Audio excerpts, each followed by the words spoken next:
ಶ್ರೀ ಗುರುಭ್ಯೋ ನಮಃ. ಹರಿ ಓಂ. ಮಯಿ ಸ್ಥಿತೋ ಮದಂಗೇಶು ಸ್ವತಂತ್ರೋ ವ್ಯಾಪ್ತವಾನ್ ಹರಿಃ ಸ ವಿಷ್ಣುಶ್ಚ ಸ್ವತಂತ್ರಂ ಮಾಂ ಸ್ವೇಚ್ಛಯಾ ವರ್ತಯತ್ಯಜಃ ಸ್ವಾತ್ಮನಸ್ತಸ್ಯ ಪೂಜಾಸ್ಯುಃ ಮನೋವಾಕ್ಕಾಯವೃತ್ತಯಃ ಮಮ ಹಿತಾಃ ಇತಿ ಕರ್ತಾರಂ ಉದ್ದೇಶ್ಯಂಚ ಹರಿಂ ಸ್ಮರೇತ್. ತತ್ರ ತತ್ರ ಸ್ಥಿತೋ ವಿಷ್ಣುಃ ತತ್ತಃ ಶಕ್ತಿ ಪ್ರಬೋದಯನ್ ಏಕ ಏವ ಮಹಾಶಕ್ತಿಃ ಕುರುತೆ ಸರ್ವಮಂಜಸಾ.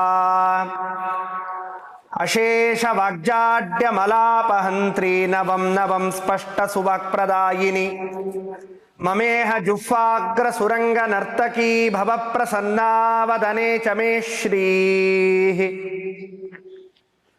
ಬುದ್ಧಿರ್ಬಲಂ ಯಶೋಧೈರ್ಯಂ ನಿರ್ಭಯತ್ವಮರೋಗತ ಅಜಾಡ್ಯಂ ವಾಕ್ ಪಟುತ್ವಂಚ ಹನುಮತ್ ಸ್ಮರಣಾತ್ ಭವೇತ್. ನಮೋಸ್ತು ತಾತ್ವಿಕಾ ದೇವಾಃ ವಿಷ್ಣು ಭಕ್ತಿ ಪರಾಯಣಾಃ ಭವಂತಶ್ಚ ಪ್ರಪನ್ನೋಹಂ ಭವಂತಶ್ಚ ಕೃಪಾಲವಃ ಧರ್ಮ ಮಾರ್ಗೇ ಪ್ರೇರಯಂತು ಭವಂತಃ ಸರ್ವ ಏವ ಹಿ. ಸಾಧಿತಾಖಿಲ ಸತ್ತತ್ವಂ ಬಾಧಿತಾಖಿಲ ದುರ್ಮತಂ ಬೋಧಿತಾಖಿಲ ಸನ್ಮಾರ್ಗಂ ಮಾಧವಾಖ್ಯಯತಿಂ ಭಜೆ. ಯಸ್ಯ ವಾಕ್ ಕಾಮಧೇನುರ್ನಃ ಕಾಮಿತಾರ್ಥಾನ್ ಪ್ರಯಚ್ಛತಿ ಸೇವೇತಂ ಜಯಯೋಗೀಂದ್ರಂ ಕಾಮಬಾಣಚ್ಛಿದಂ ಸದಾ.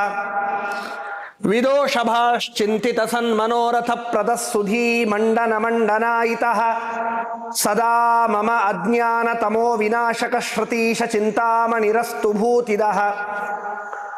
ಮಾತರಸ್ ಹೃದೋ ನಿತ್ಯಂ ಇಷ್ಟಾಧಿಕ ಫಲಪ್ರದಾ ಶ್ರೀ ಸತ್ಯನಾಥ ಗುರವೋ ಜಗತ್ಪೂಜಿತ ಪಾದುಕಾಃ.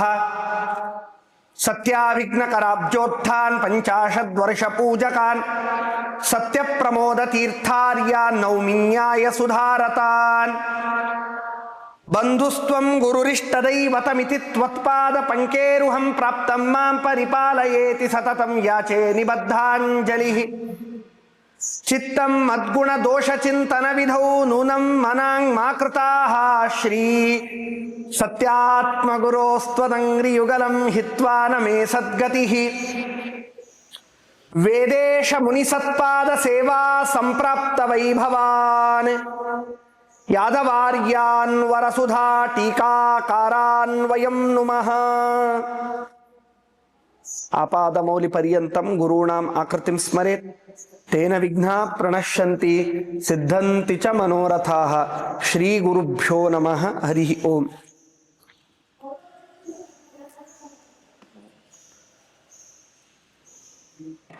ಇವತ್ತು ಮಹಾನುಭಾವರಾದ ವಿದ್ವತ್ ಕುಲ ಚಕ್ರವರ್ತಿ ಸಾರ್ವಭೌಮರಾದ ಭಾಗವತಾದಿ ಅನೇಕ ಗ್ರಂಥಗಳಿಗೆ ವ್ಯಾಖ್ಯಾನವನ್ನ ಮಾಡಿದ ಅಜ್ಞಾನವೆಂಬ ಕತ್ತಲೆಗೆ ಸುಜ್ಞಾನದ ತೇಜಪುಂಜದಂತೆ ಇರುವ ಯಾದವಾರ್ಯ ಗುರು ಸಾರ್ವಭೌಮರ ಸ್ಮರಣೆಯ ದಿನ ಇವತ್ತು. ಯಾದವಾರ್ಯರ ವ್ಯಕ್ತಿತ್ವ, ಅವರ ಚಿಂತನೆ, ಇದೆಲ್ಲವನ್ನ ತಿಳಿಯುವುದು, ಅದನ್ನ ಸ್ಮರಣೆ ಮಾಡುವುದು, ಅದರೊಳಗೂ ವಿಶೇಷವಾಗಿ ನಾನು ಯಾವ ಸ್ಥಳದಲ್ಲಿ ಕುಳಿತು ಗುರುಗಳ ಸ್ಮರಣೆಯನ್ನ ಮಾಡ್ತಾ ಇದ್ದೇನೆ ಅದೇ ಸ್ಥಳದಲ್ಲಿ ವೇದೇಶ ತೀರ್ಥ ಶ್ರೀಪಾದಂಗಳವರು, ಮಾಧವ ತೀರ್ಥ ಶ್ರೀಪಾದಂಗಳವರ ದಿವ್ಯವಾದ ಮೂಲ ಬೃಂದಾವನದ ಈ ಸನ್ನಿಧಾನದಲ್ಲಿ, ಇದೇ ಕಟ್ಟೆಯ ಮೇಲೆ, ಇದೇ ಸನ್ನಿಧಾನದಲ್ಲಿ ಯಾದವಾರ್ಯರ ಪಾಠ ಪ್ರವಚನ, ಗುರುಗಳ ಸಮ್ಮುಖದಲ್ಲಿ ಪಾಠ ಪ್ರವಚನ ನಡೀತಾ ಇತ್ತು. ಅಂತಹ ಕ್ಷೇತ್ರದಲ್ಲಿ ಅವರ ಜನ್ಮಭೂಮಿ, ಅವರ ಕರ್ಮಭೂಮಿ, ಅವರ ಸಾಧನ ಭೂಮಿಯಾದಂತಹ ಈ ಪರಮ ಪವಿತ್ರವಾದ ಮಣ್ಣೂರು ಕ್ಷೇತ್ರದಲ್ಲಿ ಅವರ ಒಂದು ಈ ಸ್ಮರಣೆ ಇದು ಅತ್ಯಂತ ಔಚಿತ್ಯಪೂರ್ಣವಾದದ್ದು. ಮಧ್ವ ಸಿದ್ಧಾಂತ ಅನೇಕ ಜನ ತಾನೇ ದೇವರೆಂದು ಹೇಳಿಕೊಂಡು ತಿರುಗಿದ ಯಾವ ತತ್ವಗಳಿಗೂ ಹಿನ್ನೆಲೆ ಇಲ್ಲದೆ ಅಪೌರುಷೇಯವಾದ ವೇದಗಳಿಗೆ ಸ್ವೋಚಿತ ರೀತ್ಯ ನಾನಾ ವಿಧವಾದ ವ್ಯಾಖ್ಯಾನವನ್ನ ಮಾಡಿ ಅವುಗಳಿಗೆಲ್ಲ ತಪ್ಪು ಕಲ್ಪನೆಯನ್ನ ಕೊಟ್ಟಾಗ ಆ ಎಲ್ಲ ತಪ್ಪು ಕಲ್ಪನೆಗಳನ್ನ ಸರಿದೂಗಿಸಿ ಸ್ವಚ್ಛವಾದ ಶ್ರೇಷ್ಠವಾದ ಸರ್ವೋತ್ತಮ ಸಿದ್ಧಾಂತವನ್ನ ದ್ವೈತ ಸಿದ್ಧಾಂತವನ್ನ ಪ್ರತಿಷ್ಠಾಪನೆ ಮಾಡಿದವರು ಶ್ರೀಮದ್ ಆನಂದ ತೀರ್ಥ ಭಗವತ್ಪಾದಾಚಾರ್ಯರು. ಅಂತಹ ಶ್ರೀಮದ್ ಆನಂದ ತೀರ್ಥ ಭಗವತ್ಪಾದಾಚಾರ್ಯರ ದಿವ್ಯವಾದ ಭವ್ಯವಾದ ಪರಂಪರೆಯಲ್ಲಿ ಅನೇಕ ಜ್ಞಾನಿವರೆಣ್ಯರೆಲ್ಲ ಆಗಿ ಹೋಗಿದ್ದಾರೆ. ಪದ್ಮನಾಭ ತೀರ್ಥರು, ನರಹರಿ ತೀರ್ಥರು, ಮಾಧವ ತೀರ್ಥರು, ಅಕ್ಷೋಭ್ಯ ತೀರ್ಥರು, ಶ್ರೀಮತ್ ಟೀಕಾಕೃತ್ಪಾದರು, ಶ್ರೀಪಾದರಾಜರು, ವ್ಯಾಸರಾಜರು, ವಾದಿರಾಜರು, ರಾಘವೇಂದ್ರ ಸ್ವಾಮಿಗಳವರು, ಸತ್ಯವ್ರತ ತೀರ್ಥ ಶ್ರೀಪಾದಂಗಳವರು, ವಿದ್ಯಾಧೀಶ ತೀರ್ಥ ಶ್ರೀಪಾದಂಗಳವರೇ ಅನೇಕ ಮಹನೀಯ ಚರಣರು. ಇದು ಯತಿ ಪರಂಪರೆಯಾದರೆ ರೊಟ್ಟಿ ಮನೆತನ, ಕಟ್ಟಿ ಮನೆತನ, ಉಮರ್ಜಿ ಮನೆತನ, ಇಂತಹ ಗೃಹಸ್ಥ ಶಿಷ್ಯರ ಒಂದು ಅದ್ಭುತವಾದ ಪರಂಪರೆ. ಅಂತಹ ಜ್ಞಾನ ಸಂಪತ್ತಿನ ಆಗರ ಅದು ನಮ್ಮ ಸನಾತನ ಸಂಪ್ರದಾಯದಿಂದ ಕೂಡಿದ ಪರಂಪರೆ. ಅದು ಭಾರತೀಯ ಪರಂಪರೆ, ಮಾಧ್ವ ಸಿದ್ಧಾಂತದ ಪರಂಪರೆ. ಇಡೀ ಜಗತ್ತಿನಲ್ಲಿ ಯಾವುದೆಲ್ಲ ಇವತ್ತು ನಾವು ಹೊಸದಾದ ಅನ್ವೇಷಣೆ ಅಂತ ನಾವು ಕರಿತೇವೆ, ಹೊಸದಾದ ಸಂಶೋಧನೆ ಎಂದು ಕರಿತೇವೆ, ಆ ಅನ್ವೇಷಣೆಗೆ ಸಂಶೋಧನೆ ಎಂದೋ ನಮ್ಮ ಅಪೌರುಷೇಯವಾದ ವೇದಗಳಲ್ಲಿ ಸನಾತನ ಸಂಪ್ರದಾಯಗಳಲ್ಲಿ ಅದನ್ನ ಗಟ್ಟಿ ಮಾಡಿಕೊಟ್ಟಿದೆ ಅಂತ ಹೇಳಿದ ಪರಂಪರೆ ಅದು ನಮ್ಮ ಸನಾತನ ಸಂಪ್ರದಾಯ, ಅದು ನಮ್ಮ ಪರಂಪರೆ. ಪುಲಸ್ತ್ಯ ಋಷಿಗಳಲ್ಲಿ ಹವಿರ್ಭುಕ್ ಎನ್ನುವಂತಹ ಪತ್ನಿಯಿಂದ ಜನಿಸಿದ ಒಬ್ಬ ಅಗಸ್ತ್ಯ ಎನ್ನುವ ಮಹಾಮುನಿ ಏಕೋಪಾಸನದಲ್ಲಿ ಸಮಗ್ರವಾದ ಜಗತ್ತಿನಲ್ಲಿರುವ ನೀರನ್ನ ಬತ್ತಿಸಿ ಹಾಕಿದಂತಹ ಧೀಮಂತ ಪರಂಪರೆ. ವಿಶ್ವಾಮಿತ್ರರಂತಹ ಮಹಾನುಭಾವರೆಲ್ಲ ತಪಸ್ಸು ಮಾಡಿದ ಜ್ಞಾನವನ್ನ ಎರೆದ ದಿವ್ಯ ಭವ್ಯ ಪರಂಪರೆ ಅದು ನಮ್ಮ ಭಾರತೀಯ ಪರಂಪರೆ, ನಮ್ಮ ಸನಾತನ ಪರಂಪರೆ. ಬಹುರತ್ನ ವಸುಂಧರ ಎಂದು ಹೇಳಿದ ಹಾಗೆ ಈ ನಮ್ಮ ಭಾರತೀಯ ಪರಂಪರೆಯಲ್ಲಿ ಅನೇಕ ಜನ ಜ್ಞಾನಿ ಮೂರ್ಧನ್ಯರೆಲ್ಲ ಆಗಿ ಹೋಗಿದ್ದಾರೆ. ಆ ಎಲ್ಲ ಜ್ಞಾನಿ ಮೂರ್ಧನ್ಯರಲ್ಲಿ ಮೂರ್ಧನ್ಯರು ಇವತ್ತಿನ ಕಥಾನಾಯಕರಾದಂತಹ ಯಾದವಾರ್ಯರು. ಯಾದವಾರ್ಯರು ಅದೊಂದು ಸ್ಫೂರ್ತಿಯ ಸೆಲೆ. ಅಜ್ಞಾನಕ್ಕೊಂದು ಅತಿ ವಿಶಿಷ್ಟವಾದ ಕತ್ತಿಯ ಇದ್ದ ಹಾಗೆ ಖಡ್ಗಪ್ರಾಯವಾದಂತಹ ತಮ್ಮ ಸಿದ್ಧಾಂತದ ಮಾತುಗಳ ಮುಖಾಂತರ, ತಮ್ಮ ಗುರುಗಳ ಅನುಗ್ರಹದ ಮುಖಾಂತರ ಅವುಗಳನ್ನೆಲ್ಲ ಖಂಡ ತುಂಡ ಮಾಡಿ ಹಾಕಿ ಸಿದ್ಧಾಂತದ ಪ್ರತಿಷ್ಠಾಪನೆಯನ್ನ ಮಾಡಿದ ಮಹಾನುಭಾವರು.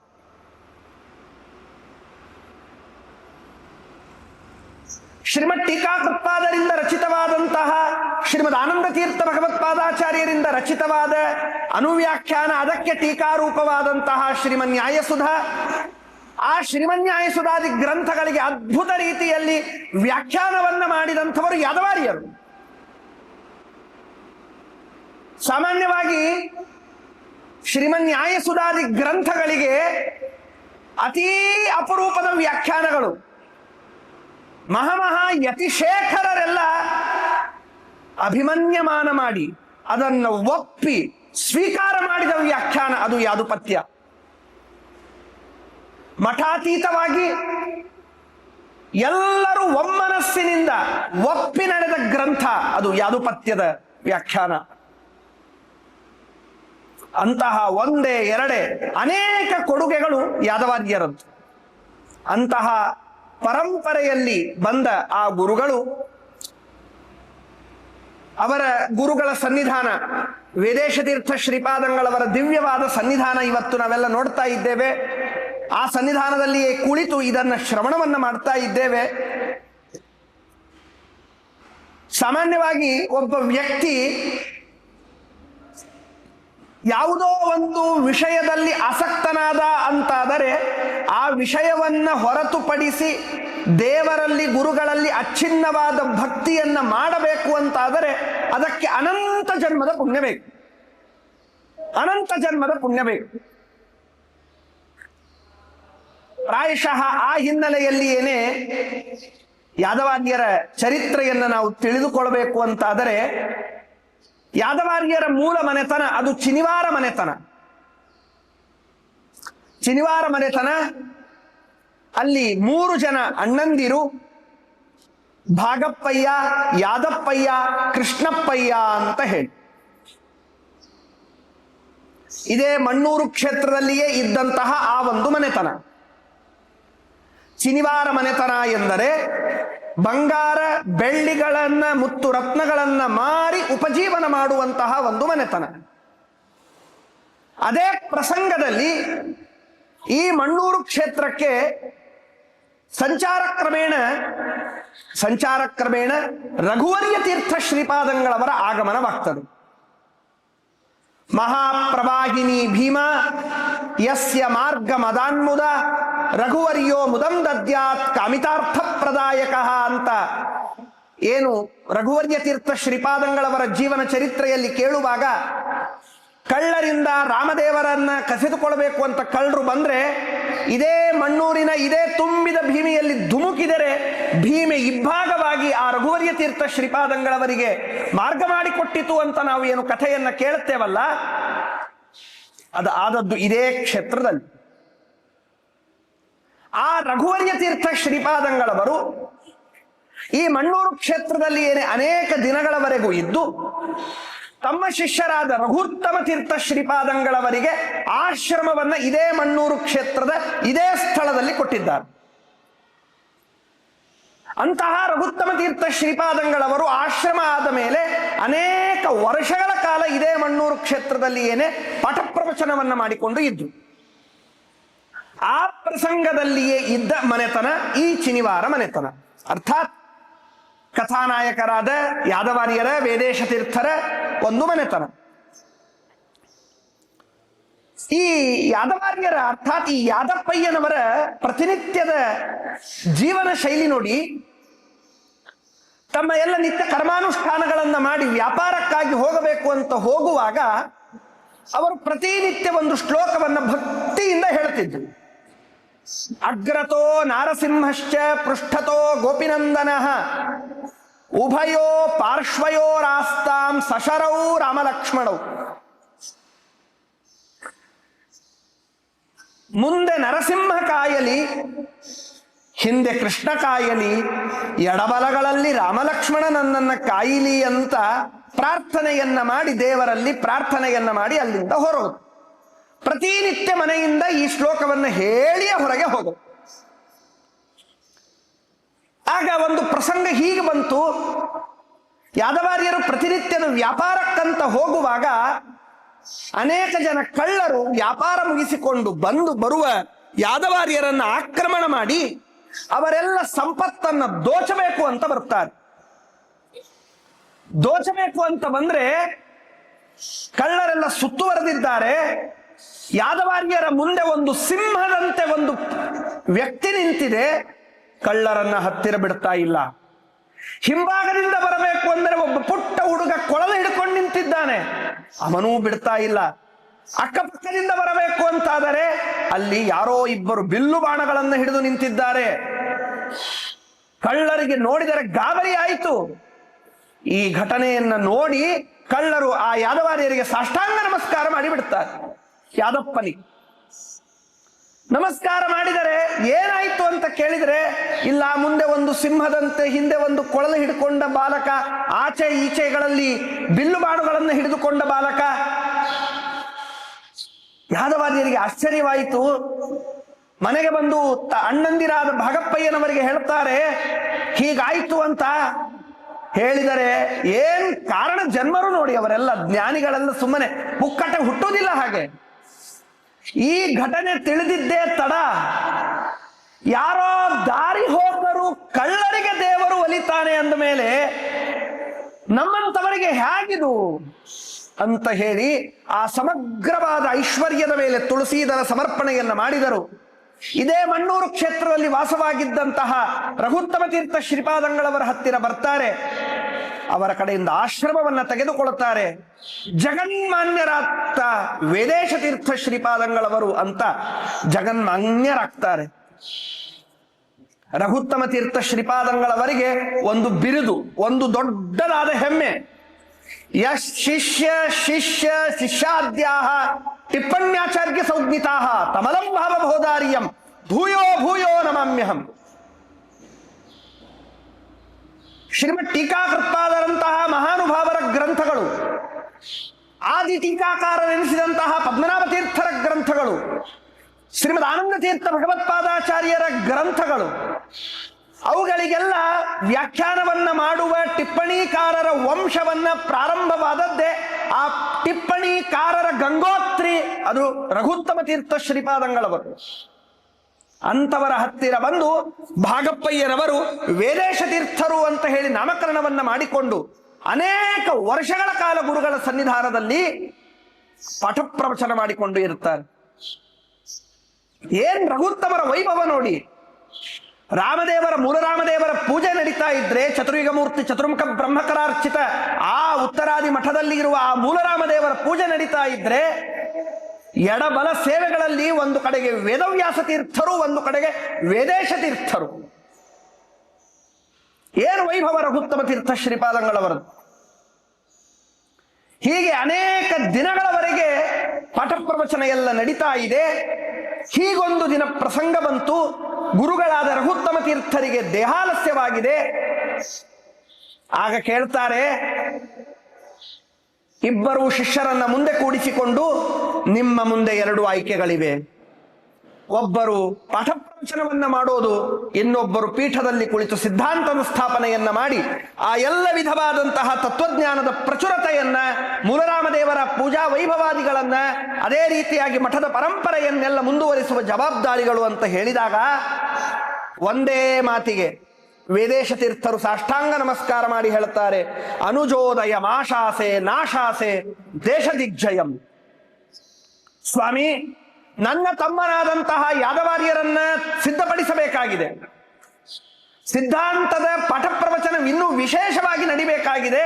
ಹಾಗಾಗಿ ನಾನು ಮಣ್ಣೂರು ಕ್ಷೇತ್ರಕ್ಕೆ ಹೋಗಿ ಅಲ್ಲಿಯೇ ನನ್ನ ತಮ್ಮನಾದಂತಹ ಯಾದವಾರ್ಯರನ್ನ ಸಿದ್ಧಪಡಿಸುವಂತಹ ವಿಚಾರವಿದೆ, ನಾನು ಹೋಗ್ತೇನೆ ಅಂತ ಹೇಳಿ ಸಾಷ್ಟಾಂಗ ನಮಸ್ಕಾರ ಮಾಡಿದರೆ, ರಘುತ್ತಮ ತೀರ್ಥ ಶ್ರೀಪಾದಂಗಳವರು ಪೂರ್ತಿಯಾಗಿ ಅನುಗ್ರಹವನ್ನ ಮಾಡಿ, ಅಷ್ಟೇ ಅನುಗ್ರಹ ಅಲ್ಲ, ಅವತ್ತಿನ ದಿನ ರಾಮದೇವರ ಪೂಜೆಯನ್ನ ಮಾಡುವಾಗ ಸ್ವಯಂ ರಘುತ್ತಮ ತೀರ್ಥ ಶ್ರೀಪಾದಂಗಳವರು ತಮ್ಮ ಕೈಯಿಂದಲೇನೆ ಮೂಲರಾಮದೇವರನ್ನ ವೇದೇಶ ತೀರ್ಥರ ಕೈಯಿಂದ ಕೊಟ್ಟು ಅವರ ಕಡೆಯಿಂದ ಪೂಜೆ ಮಾಡಿಸಿ ಭುಜಂಗಿಸಿ ಅನುಗ್ರಹ ಮಾಡಿ ಕಳಿಸ್ತಾರೆ. ಏನು ಅನುಗ್ರಹ ನೋಡಿ. ಇವತ್ತು ವೇದೇಶ ತೀರ್ಥರಂತಹ ಮಹಾನುಭಾವರು ಯಾದವಾರ್ಯರಂತಹ ಮಹನೀಯ ಚರಣರನ್ನ ಸಿದ್ಧಪಡಿಸಿದ್ದಿಲ್ಲ ಅಂತಾಗಿದ್ದರೆ ಭಾಗವತಾದಿ ಗ್ರಂಥಗಳನ್ನ ನಮ್ಮ ಹಣೆಬರ ಕೋರ್ಲಿಕ್ಕೆ ಸಾಧ್ಯವಾ? ಕಬ್ಬಿಣದ ಕಡಲೆಯಂತಿರುವಂತಹ ಶ್ರೀಮನ್ಯಾಯ ಸುಧಾದಿ ಗ್ರಂಥಗಳನ್ನ ಸುಲಭವಾಗಿ ಅರ್ಥೈಸಿಕೊಳ್ಳುವುದಕ್ಕೆ ಸಾಧ್ಯವಿತ್ತ? ಆ ಗುರುಗಳ ತ್ಯಾಗದ ಪ್ರತೀಕ ನೋಡಿ ಹೇಗಿದೆ. ಮುಗಿಸಿಕೊಂಡು ಮಣ್ಣೂರು ಕ್ಷೇತ್ರಕ್ಕೆ ಬರ್ತಾರೆ. ಅನೇಕ ವರ್ಷಗಳ ಕಾಲ ಪಾಠ ಪ್ರವಚನ ಯಾದವಾರ್ಯರನ್ನ ಕೂಡಿಸಿಕೊಂಡು ಪಾಠ ಪ್ರವಚನವನ್ನ ಮಾಡಿಸ್ತಾರೆ. ಮಾಡಿಸಿದ ಮೇಲೆ ವೇದೇಶ ತೀರ್ಥ ಶ್ರೀಪಾದಂಗಳವರ ಬೃಂದಾವನ ಪ್ರವೇಶ ಆಗುವ ಪ್ರಸಂಗ ಬರುತ್ತೆ. ಪ್ರಸಂಗ ಬಂದಾಗ ಯಾದವಾರ್ಯರು ಗುರುಗಳ ಹತ್ತಿರ ಬಂದು ಕೇಳ್ತಾರೆ, ಏನಾದರೂ ಅನುಗ್ರಹವನ್ನ ಮಾಡಬೇಕು, ಉಪದೇಶವನ್ನ ಮಾಡಬೇಕು ಅಂತ. ಏನ್ ಗುರು ಶಿಷ್ಯರ ಬಾಂಧವ್ಯ ಅದು? ಏನ್ ಗುರು ಶಿಷ್ಯರ ಬಾಂಧವ್ಯ? ಯಾರೋ ಮತ್ತೊಬ್ಬರಾಗಿದ್ರೆ ನೀವು ಬಿಟ್ಟೋದ ಆಸ್ತಿ ಎಷ್ಟು, ನಿಮಗೆ ಇರುವ ಆಸ್ತಿ ಪಾಸ್ತಿಗಳ ಲೆಕ್ಕ ಎಷ್ಟು ಅಂತ ಕೇಳಿ ಯಾರೇನೋ. ವೇದೇಶ ತೀರ್ಥರಂತಹ ಮಹಾನುಭಾವರಿಗೆ ಯಾದವಾರ್ಯರಂತಹ ಜ್ಞಾನಿವರೆಣ್ಯರು ಕೇಳ್ತಾರೆ, ಸ್ವಾಮಿ ಗುರುಗಳೇ ಅನುಗ್ರಹವನ್ನ ಮಾಡಿ, ಉಪದೇಶವನ್ನ ಮಾಡಿ. ಆಗ ವೇದೇಶ ತೀರ್ಥರು ಹೇಳ್ತಾರೆ, ವೇದೇಶ ತೀರ್ಥ ಗುರುರಾಜ ದುರಂಧರೋಸೌ ಸ್ವಾತ್ಮ ಪ್ರಯಾಣ ಸಮಯೇ ಯದ ಶಿಕ್ಷೆಯನ್ಮ ಕಾಲೋ ಯಮೀರ ಸುತಶಾಸ್ತ್ರ ವಿಚಾರಹೀನ ಹೀನೋಚ್ಛ್ರಯ ಗ್ರಸಿತ ಸಾಧು ಗುಣೋದಯಶ್ಚ ತಸ್ಮಾತ್ ತ್ವಮದ್ಯ ಮರುದಾತ್ಮಜ ದಿವ್ಯ ಶಾಸ್ತ್ರ ವ್ಯಾಖ್ಯಾನ ಮೇವ ಸತತಂ ಕುರುಮಾತ್ಯಜೇತು. ಯಾದವಾರ್ಯರು ಬರೆದುಕೊಂಡ ಮಾತಿದು. ಯಾದವಾರ್ಯರೇ, ಕಲಿಪ್ರಭಾವ ಜಾಸ್ತಿ ಆಗ್ತಾ ಇದೆ. ಶ್ರೀಮದ್ ಆನಂದ ತೀರ್ಥ ಭಗವತ್ಪಾದಾಚಾರ್ಯರ ಗ್ರಂಥಗಳನ್ನ, ಸರಮೂಲಾದಿ ಗ್ರಂಥಗಳನ್ನ ಅಧ್ಯಯನ ಮಾಡುವವರು ಕಮ್ಮಿಯಾಗಿದ್ದಾರೆ. ನಾನು ಹೇಳುವ ಮಾತು ಒಂದು 600-500 ವರ್ಷಗಳ ಹಿಂದಿನ ವೇದೇಶ ತೀರ್ಥರ ಕಾಲದ ಪ್ರಸಂಗದ ಮಾತಿದು. ಅವರು ಶಿಷ್ಯರಿಗೆ ಉಪದೇಶ ಮಾಡುವ ಪ್ರಸಂಗ. ಈಗಿನ ಪ್ರಸಂಗ ಅಂತೂ ಘೋರಾತಿ ಘೋರ.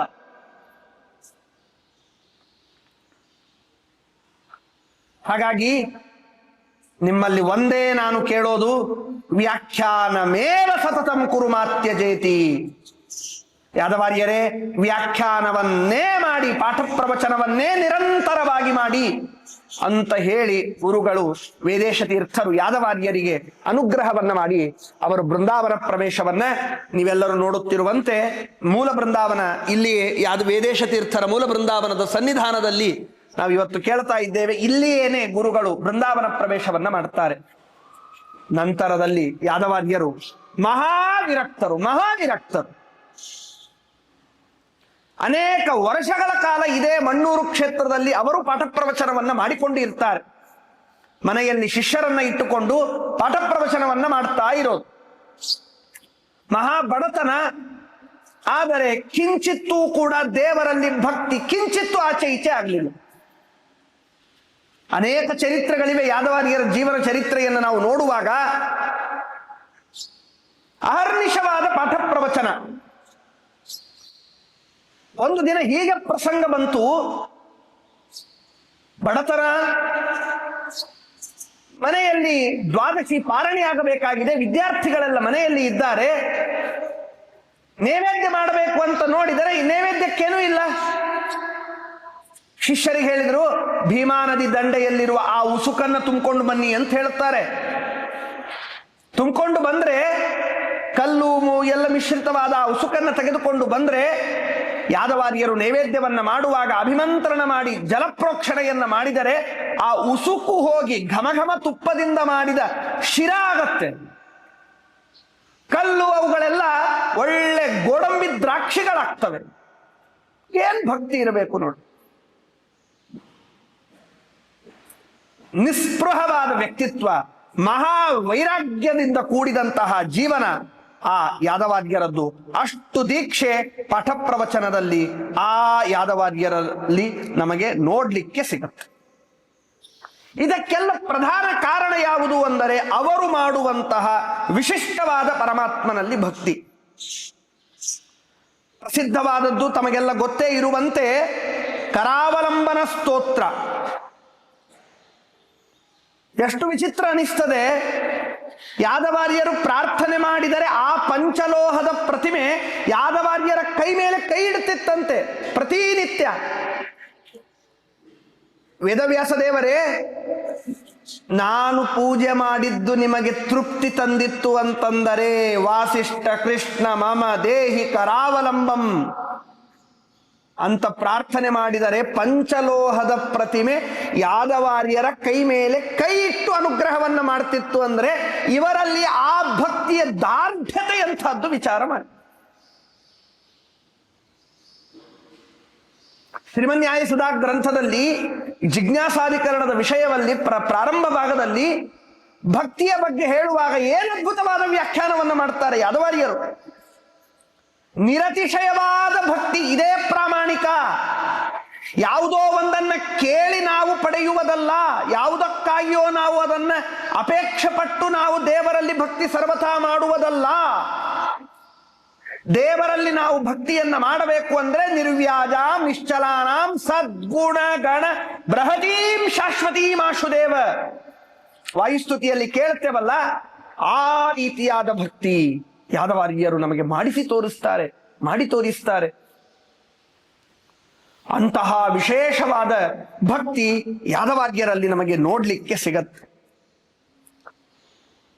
ಒಂದು ದಿನ ಪ್ರಸಂಗ ಹೀಗೆ ಬಂತು. ಮನೆ ತುಂಬ ವಿದ್ಯಾರ್ಥಿಗಳು, ಅಹರ್ನಿಶವಾದ ಪಾಠ ಪ್ರವಚನ. ಆ ಪ್ರಸಂಗದಲ್ಲಿ ಒಂದು ಸಲ ಮನೆಯಲ್ಲಿ ಯಾವ ಪರಿಕರವೇ ಇಲ್ಲದೆ ಹೋಯಿತು. ಮನೆಯೊಳಗಿನ ಹೆಂಡತಿ ಹೇಳ್ತಾಳೆ, ವಿದ್ಯಾರ್ಥಿಗಳಿಗೆ ಊಟಕ್ಕೇನೂ ಇಲ್ಲ ಇವತ್ತು. ಯಾದವಾರಿಗರು ಅಂತಾರೆ, ದೇವರು ಮಾಡಿಸ್ತಾನೆ, ದೇವರಿಗೆ ಚಿಂತೆ ಇದೆ. ಸ್ವಾಧ್ಯಾಯ ಪ್ರವಚನ ಏವೇತಿ ನಾಕೋ ಮೌದ್ಗಲ್ಯ ತದ್ದಿ ತಪಸ್ತದ್ದಿ ತಪಃ ಅಂತ ವೇದ ಹೇಳಿದೆ. ದೇವರಿಗೆ ಅದರ ಚಿಂತೆ ಇದೆ, ಯಾಕೆ ನಾವು ಇದು ಮಾಡೋದು? ಏನ್ ಹೇಳಿದ್ರು ಆಗ್ಲಿಲ್ಲ. ಬಹಳ ಬೇಜಾರಾಯಿತು ಯಾದವಾರ್ಯರಿಗೆ. ಬಹಳ ಬೇಜಾರಾಗಿ ತಾವು ಪ್ರತಿನಿತ್ಯ ಗೀತಾ ಪಾರಾಯಣ ಮಾಡುವ ಪುಸ್ತಕವನ್ನ ಇಟ್ಕೊಂಡಿದ್ರು.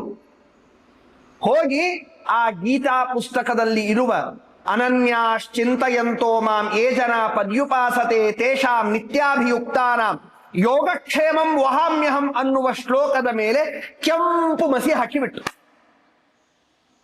ಹಾಕಿ ತಾವು ಸ್ನಾನಕ್ಕೆ ಹೋಗಿಬಿಟ್ರು. ಕೆಲವು ಕ್ಷಣಗಳಾದ ನಂತರ ಮನೆಗೊಬ್ಬ ವ್ಯಕ್ತಿ ಬಂದ. ತುಂಬು ಧಾನ್ಯಗಳನ್ನೆಲ್ಲ ತೆಗೆದುಕೊಂಡು ಬಂದಿದ್ದಾನೆ. ಆದರೆ ಬಾಯಿಂದ ರಕ್ತ ಸೋರ್ತಾ ಇದೆ.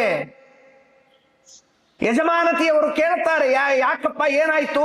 ಏನಿಲ್ಲ ಅಮ್ಮ, ನಿಮ್ಮ ಮನೆಯವರು ನಾನು ಸಾಮಗ್ರಿಗಳನ್ನ ತರುವುದಕ್ಕೆ ಲೇಟ್ ಆಗಿದೆ, ತಡ ಆಗಿದೆ ಅಂತ ಹೇಳಿ ನನಗೆ ಹೊಡೆದಿದ್ದಾರೆ. ಎಲ್ಲ ವ್ಯಕ್ತಿ ಸಾಮಗ್ರಿಗಳನ್ನ ತಂದಿಟ್ಟ. ಯಾದವಾರಿಯರು ಮನೆಗೆ ಬರ್ತಾರೆ, ನೋಡ್ತಾರೆ ಏನೂ ಇಲ್ಲ ಅಂತ ಹೇಳ್ತಾ ಇದ್ದದ್ದು ಇಷ್ಟೊತ್ತು. ಈಗ ನೋಡಿದರೆ ಮನೆ ತುಂಬ ಇದೆ ಎಲ್ಲ ಸಾಮಗ್ರಿ ಅಂತ ಹೇಳಿದರೆ ಹೆಂಡತಿ ಬಂದು ಕೇಳ್ತಾಳೆ, ಏನ್ರಿ ನೀವು ಹೀಗೆ ಮಾಡೋದಾ? ಒಬ್ಬ ಆ ವ್ಯಕ್ತಿಯನ್ನ ಆ ರೀತಿಯಾಗಿ ನೀವು ಹೊಡೆದಿದ್ದು ಸರಿಯಾ ಅಂತ ಕೇಳಿದರೆ ಯಾದವಾರಿಯರಿಗೆ ಆಶ್ಚರ್ಯವಾಯಿತು. ಏನಾಯ್ತಪ್ಪ ಹೀಗೆ? ಮೊದಲು ಹೋಗಿ ಗೀತಾ ಪುಸ್ತಕದಲ್ಲಿನ ಆ ಕೆಂಪು ಮಸಿಯನ್ನ ಅಳಗಿಸ್ತಾರೆ.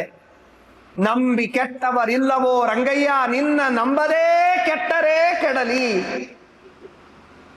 ಇದು ಯಾದವಾರ್ಯರಲ್ಲಿದ್ದ ಭಕ್ತಿ, ದೇವರಿಗೆ ಯಾದವಾರ್ಯರ ಮೇಲಿದ್ದ ಪ್ರೀತಿ. ದೇವರು ಅಂದುಕೊಂಡಿದ್ದ ಯಾದವಾರ್ಯರಲ್ಲಿ ಮಾಡುವ ಆ ಪ್ರೀತಿಗೆ ಇನ್ನೊಂದು ಸಾಟಿಯೇ ಇಲ್ಲವೋ ಏನೋ ಎನ್ನುವಂತೆ ಯಾದವಾರ್ಯರ ಮೇಲೆ ಅಷ್ಟು ಪ್ರೀತಿ. ಅಂತಹ ಯಾದವಾರ್ಯರು ಅನೇಕ ತೀರ್ಥಕ್ಷೇತ್ರಗಳಲ್ಲಿ ಸಂಚಾರವನ್ನ ಕೈಗೊಳ್ಳುತ್ತಾರೆ. ತಿರುಪತಿ, ಶ್ರೀಮುಷ್ಣ, ಮುಗುಟುಖಾನ ಹುಬ್ಬಳ್ಳಿ, ಯಕ್ಕುಂಡಿ, ಲಕ್ಕುಂಡಿ ಇವೇ ಮೊದಲಾದಂತಹ ಅನೇಕ ತೀರ್ಥಕ್ಷೇತ್ರಗಳಲ್ಲಿ ಸಂಚಾರವನ್ನ ಮಾಡ್ತಾ ಅದರೊಳಗೆ ಒಂದು ಶ್ರೀಮುಷ್ಣದ ಒಂದು ವಿಶೇಷವಾದ ಚಿಂತನೆ. ಯಾದವಾರ್ಯರು ಶ್ರೀಮುಷ್ಣ ಕ್ಷೇತ್ರವನ್ನ, ತಿರುಪತಿ ಕ್ಷೇತ್ರದ ದರ್ಶನವನ್ನ ಮುಗಿಸಿ ಶ್ರೀಮುಷ್ಣ ಕ್ಷೇತ್ರಕ್ಕೆ ಬರ್ತಾರೆ. ಶ್ರೀಮುಷ್ಣ ಕ್ಷೇತ್ರಕ್ಕೆ ಬಂದಾಗ ಅಲ್ಲಿ ಶ್ರೀಮುಷ್ಣಾಚಾರ್ಯರು ಅಂತ ಮಹಾಪ್ರಸಿದ್ಧರು, ಮಹಾಜ್ಞಾನಿಗಳು, ಅವರಲ್ಲಿ ಉಳಿದುಕೊಳ್ಳುವ ಎಲ್ಲ ವ್ಯವಸ್ಥೆ ಎಲ್ಲ ಆಗತ್ತೆ. ಆಗ ಆ ಊರಿನಲ್ಲಿ ಒಬ್ಬ ರಾಜ. ಆ ರಾಜನಿಗೆ ಮೈತುಂಬ ಎಲ್ಲ ರೋಗಗಳು, ಬಹಳ ಒದ್ದಾಡ್ತಾ ಇದ್ದ.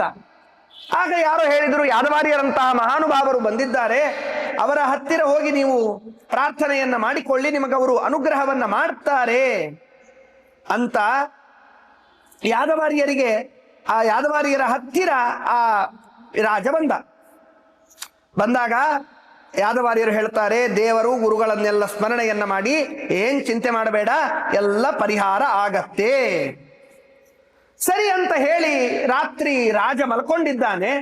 ಅವನ ಸ್ವಪ್ನದಲ್ಲಿ ಒಂದು ವರಾಹ ಬಂದು ರಾಜನ ಮೈ ನೆಕ್ತಾ ಇದೆ.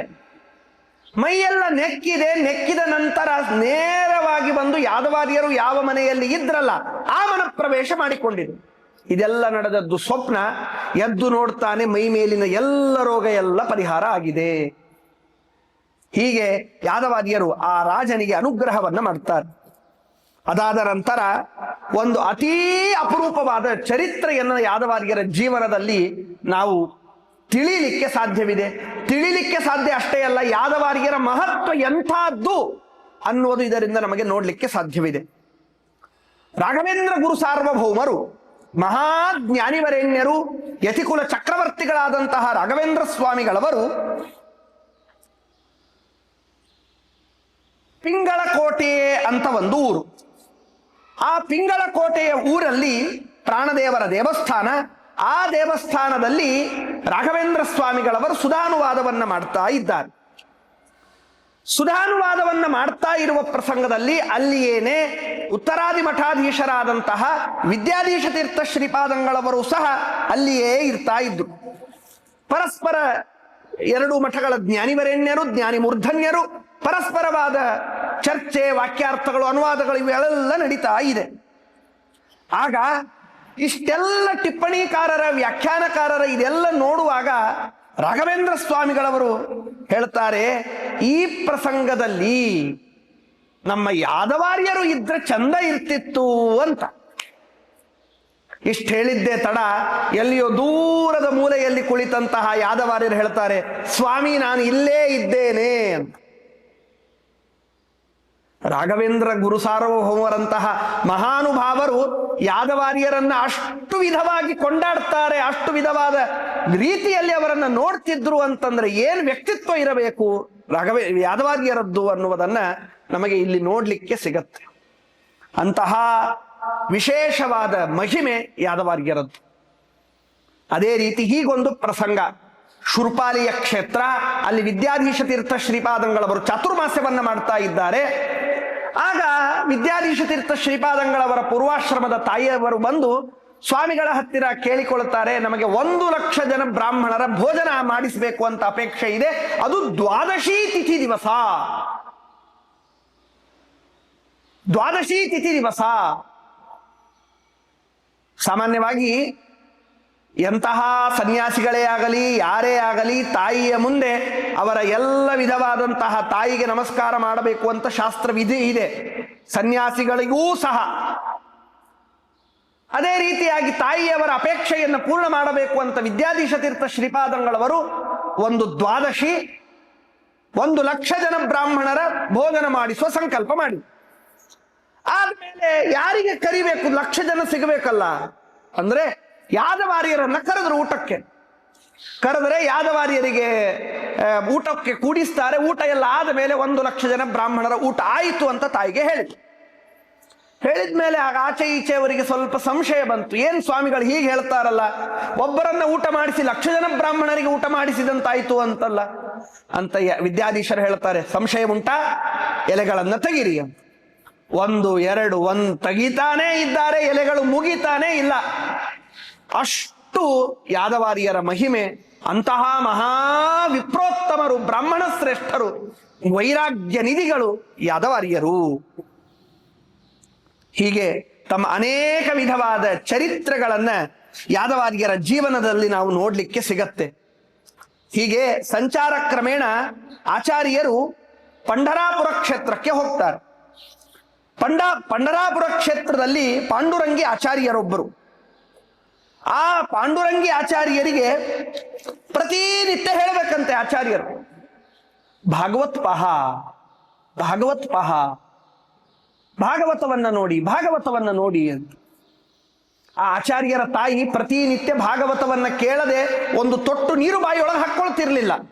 ಒಬ್ಬ ಯತಿಗಳು ಅಂದ್ರೆ ಆಗಿನ ಕಾಲಕ್ಕೆ ಭಾಗವತ ಅಂತಂದ್ರೆ ಅದು ಕೇವಲ ಕೆಲವರಿಗೆ ಮಾತ್ರ, ಜ್ಞಾನಿಗಳಿಗೆ, ಪಂಡಿತರಿಗೆ ಭಾಗವತ ಇಲ್ಲವೇ ಇಲ್ಲ ಅನ್ನುವ ಕಲ್ಪನೆ ಇತ್ತು. ಆಗ ಯಾದವಾರ್ಯರು ಪ್ರತಿನಿತ್ಯ ಹೀಗೆ ಹೇಳಬೇಕು. ಒಂದು ದಿವಸ ತಾಯಿಯ ಪ್ರತಿನಿತ್ಯ ಭಾಗವತ ಹೇಳುವವರು ಮನೆಗೆ ಬರಲಿಲ್ಲ. ತಾಯಿಯವರು ಹೇಳ್ತಾರೆ, ಭಾಗವತವನ್ನ ಹೇಳಿ ಅಂತ ಮಕ್ಕಳಿಗೆ ಹೇಳ್ತಾರೆ. ಸರಿ ಅಂತ ಹೇಳಿ ಪಾಂಡುರಂಗಿ ಆಚಾರ್ಯರು ಭಾಗವತವನ್ನ ನೋಡಿ ಅದರ ಪಾರಾಯಣ ಪ್ರವಚನವನ್ನ ಮಾಡ್ಲಿಕ್ಕೆ ಪ್ರಾರಂಭ ಮಾಡಿದರೆ, ಯಾದವಾರ್ಯರು ಹೇಳ್ತಿದ್ರಲ್ಲ ಭಾಗವತ ಪಹ, ಭಾಗವತ ನೋಡ್ರಿ, ಭಾಗವತ ನೋಡ್ರಿ ಅಂತ. ಆ ಭಾಗವತದ ಹೃದಯಂಗಮ ನೋಟ ನೋಡಿ ನಿಬ್ಬೆರಗಾಗಿ ಅಹರ್ನಿಶವಾಗಿ ಭಾಗವತದಲ್ಲಿಯೇ ಮುಳುಗಿ ಮುಳುಗಿ ಎದ್ದು.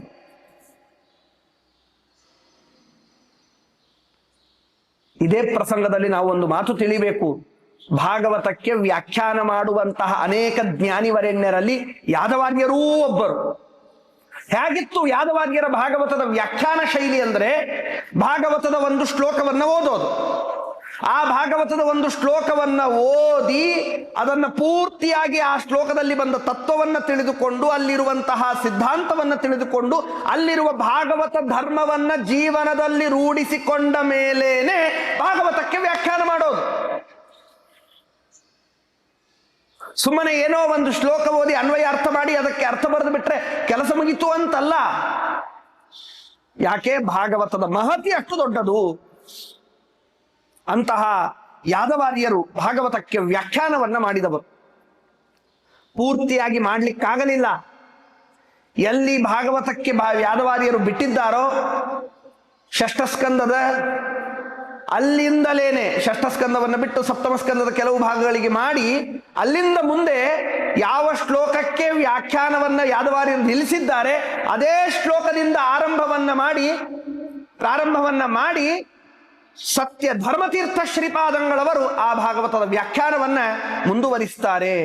ಅದೇ ರೀತಿಯಾಗಿ ಶ್ರೀಮನ್ಯಾಯಸುಧಾದಿ ಗ್ರಂಥಗಳಿಗೆ ವ್ಯಾಖ್ಯಾನವನ್ನ ಮಾಡಿದ್ದಾರೆ ಯಾದವಾರ್ಯರು. ಅನೇಕ ವಿಧವಾದಂತಹ ಗ್ರಂಥಗಳಿಗೆ ವ್ಯಾಖ್ಯಾನವನ್ನ ಮಾಡಿ ನಮಗೆ ಇವತ್ತು ಅನುಗ್ರಹವನ್ನ ಮಾಡಿದ್ದಾರೆ. ಚಂದ್ರಿಕೆಗೂ ಯಾದವಾರ್ಯರ ವ್ಯಾಖ್ಯಾನವಿದೆ, ತತ್ವಸಂಖ್ಯಾನ, ಇಂತಹ ಅದ್ಭುತವಾದ ಜ್ಞಾನ ಅದು ಯಾದವಾರ್ಯರದ್ದು. ದೇವರಲ್ಲಿ ಗುರುಗಳಲ್ಲಿ ವಿಶಿಷ್ಟವಾದ ಭಕ್ತಿ, ನಿಷ್ಕಲ್ಮಶವಾದ ಹೃದಯ. ಅಂತಹ ಯಾದವಾರ್ಯರು, ಅವರ ಶಿಷ್ಯರು ಶ್ರೀನಿವಾಸ ತೀರ್ಥರು, ಹೀಗೆ ಅನೇಕ ಮನೆತನಗಳು. ಯಾದವಾರ್ಯರ ಶಿಷ್ಯರು ಒಟ್ಟಾರೆ 8 ಜನ ಮನೆತನದ ಆಚಾರ್ಯರು. ಒಬ್ಬೊಬ್ಬ ಮನೆತನದ ಆಚಾರ್ಯರಲ್ಲಿಯೂ ಕೂಡ ಮಹಾಮಹಾಜ್ಞಾನಿವರೇಣ್ಯರು, ಮಹಾಮಹಾ ಪಂಡಿತಾಗ್ರೇಸರರು. ಅವರಿಗೆಲ್ಲ ವೇದವ್ಯಾಸ ದೇವರ ಪ್ರತಿಮೆಯನ್ನ ಕೊಟ್ಟು ಪೂಜೆಯನ್ನ ಮಾಡಿಸ್ತಾರೆ. ಇವತ್ತಿಗೂ ಆ ಎಲ್ಲ ಮನೆತನಗಳಲ್ಲಿ ಅದನ್ನು ನಮಗೆ ನೋಡ್ಲಿಕ್ಕೆ ಸಿಗತ್ತೆ. ಅಂತಹ ವಿಶೇಷವಾದಂತಹ ಮಹಿಮೆ ಯಾದವಾರ್ಯರದ್ದು. ಹೀಗೆ ಅನೇಕ ವ್ಯಾಖ್ಯಾನಗಳನ್ನೆಲ್ಲವನ್ನ ಮಾಡಿ ಮಹಿಮೆಯನ್ನ ತೋರಿಸಿ ವಿಶೇಷವಾದಂತಹ ಚರಿತ್ರೆಗಳನ್ನ ತೋರಿಸಿ ಇಡೀ ಭಾರತ ಸನಾತನ ಸಂಪ್ರದಾಯದಲ್ಲಿ ಶ್ರೀಮದ್ ಆನಂದ ತೀರ್ಥ ಭಗವತ್ಪಾದಾಚಾರ್ಯರ ದಿವ್ಯವಾದ ಪರಂಪರೆಯಲ್ಲಿ ಶಿಖರಪ್ರಾಯರಾಗಿ ನಮಗೆ ಇವತ್ತು ಇದ್ದಾರೆ. ಯಾದವಾರ್ಯರು ನಮಗೆ ಇರಲಿಲ್ಲ ಅಂತಾದರೆ ಭಾಗವತ ಸುಧಾದಿ ಗ್ರಂಥಗಳ ಸರಿಯಾದ ಅರ್ಥ ನಮಗೆ ಆಗ್ಲಿಕ್ಕೆ ಸಾಧ್ಯವಿರಲಿಲ್ಲ. ಅಂತಹ ಮಹಾನುಭಾವರು ಯಾದವಾರ್ಯರು. ದೇಹಾಲಸ್ಯವಾಗಿದೆ. ಅವರ ವ್ಯಾಖ್ಯಾನ ಶೈಲಿಯ ಬಗ್ಗೆ ಹೇಳ್ತಾರೆ. ಯಾದವಾರ್ಯರ ಕೊನೆಯ ಅವಸ್ಥೆ ವ್ಯಾಖ್ಯಾನ ಮಾಡುವಾಗ ಬಹಳ ವಯಸ್ಸಾಗಿದೆ, ಕಣ್ಣಿನ ರೆಪ್ಪೆ ಎಲ್ಲ ಜೋತು ಬಿದ್ದಿವೆ, ಆ ಕಡ್ಡಿಯಿಂದ ಹಿಡಿದು ಕಣ್ಣಿನ ರೆಪ್ಪೆ ಮೇಲೆ ಕಟ್ಟಿ ವ್ಯಾಖ್ಯಾನವನ್ನು ಮಾಡಬೇಕಂತೆ. ಗುರುಗಳ ಮಾತಿದೆಯಲ್ಲ, ವ್ಯಾಖ್ಯಾನಮೇವ ಸತತಂ ಕುರುಮಾತ್ಯಜೇತಿ ಅಂತ, ಅದನ್ನ ಪರಿಪೂರ್ತಿಯಾಗಿ ರೂಢಿಸಿಕೊಂಡವರು ಗುರುಗಳು ಯಾದವಾರ್ಯರು.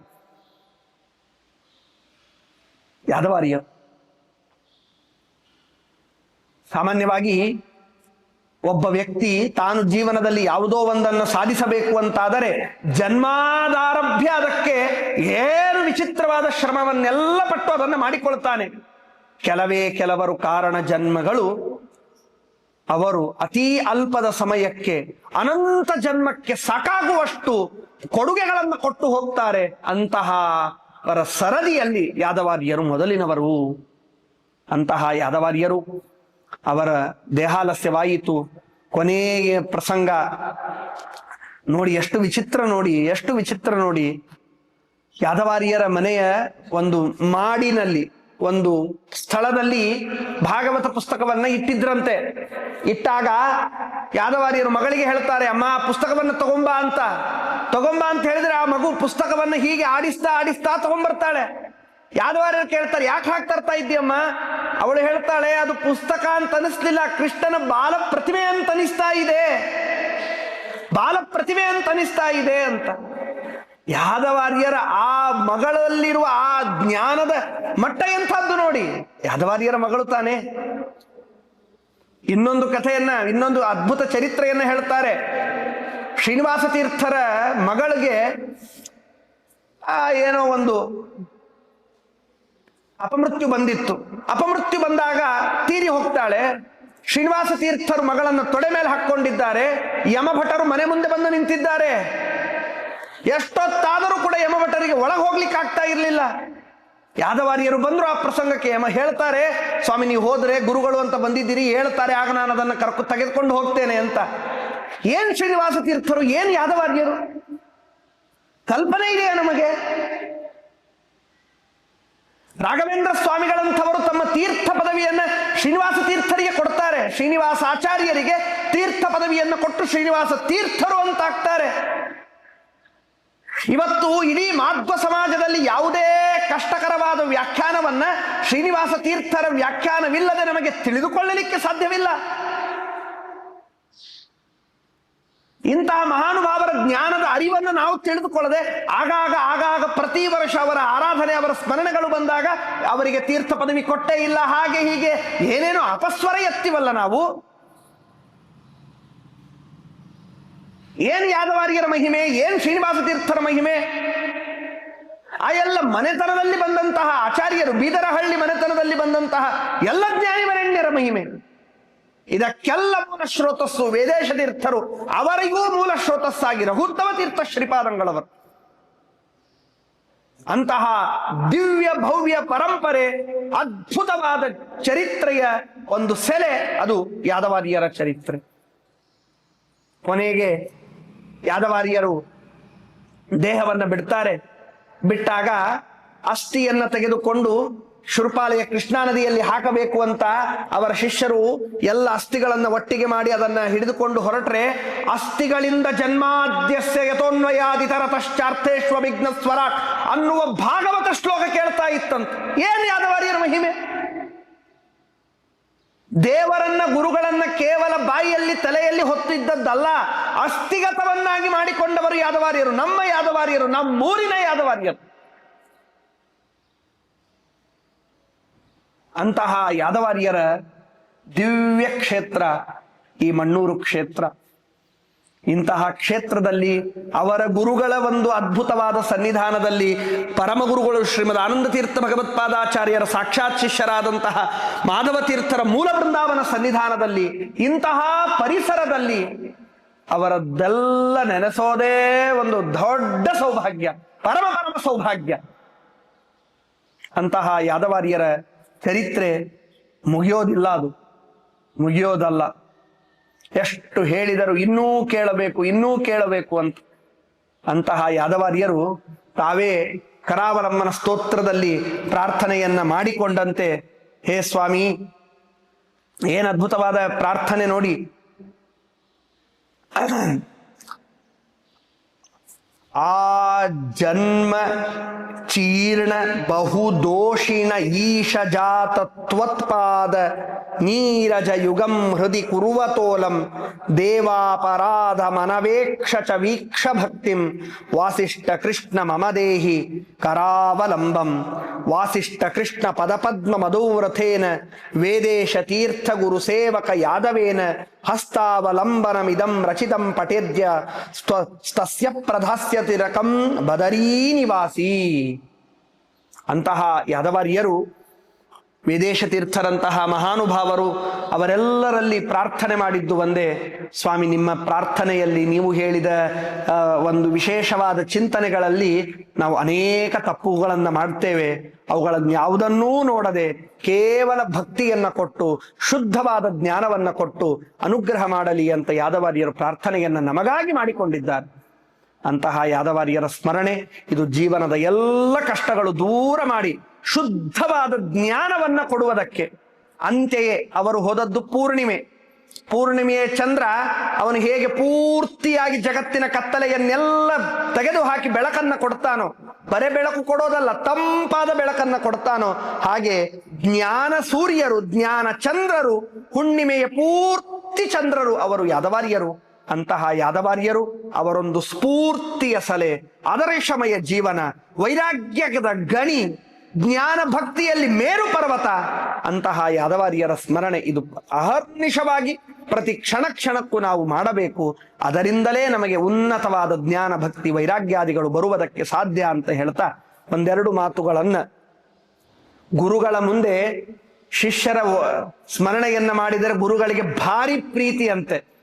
ಹಾಗಾಗಿ ಗುರುಗಳಾದ ವೇದೇಶ ತೀರ್ಥರ ಮುಂದೆ ಅವರ ಶಿಷ್ಯರ ಒಂದೆರಡು ಸ್ಮರಣೆಯನ್ನ ಮಾಡುವ ಸಾಹಸ ಆಗಿದೆ, ಅದು ಕೇವಲ ಅವರ ಅನುಗ್ರಹ, ಯಾದವಾರ್ಯರ ಅನುಗ್ರಹ. ಅಂತಹ ಗುರುಗಳು ನಮಗೆ ವಿಶೇಷವಾಗಿ ಪಾಠ ಪ್ರವಚನದಲ್ಲಿ ಆಸಕ್ತಿ, ಉನ್ನತವಾದ ಜ್ಞಾನ ಭಕ್ತಿಗಳನ್ನು ಕೊಟ್ಟು ಅನುಗ್ರಹ ಮಾಡಲಿ ಅಂತ ಹೇಳ್ತಾ ಶ್ರೀಕೃಷ್ಣಾರ್ಪಣಮಸ್ತು. ಹರಯೇ ನಮಃ.